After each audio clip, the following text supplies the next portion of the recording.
Welcome to our channel. ఈరోజు నేను కొబ్బరి పువ్వుతో పాయసం అయితే చేస్తున్నా. ఇంగ్రీడియంట్స్: బాస్మతి రైస్, కొబ్బరి పువ్వు,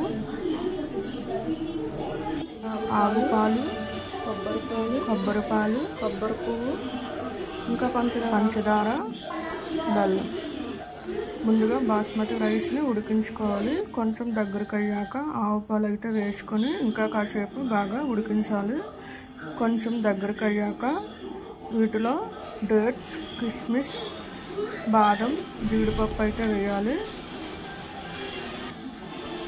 తర్వాత పంచదార, బెల్లం కూడా వేసుకొని ఇంకా కాసేపు దగ్గరగా మరిగించుకోవాలి.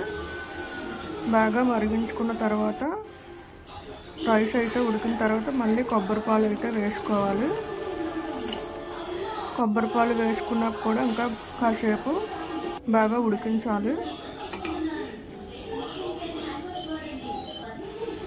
తర్వాత కొబ్బరి పువ్వు ముక్కలు అయితే వేసుకోవాలి. అంతే, కొబ్బరి పువ్వుతో చేసిన పాయసం రెడీ.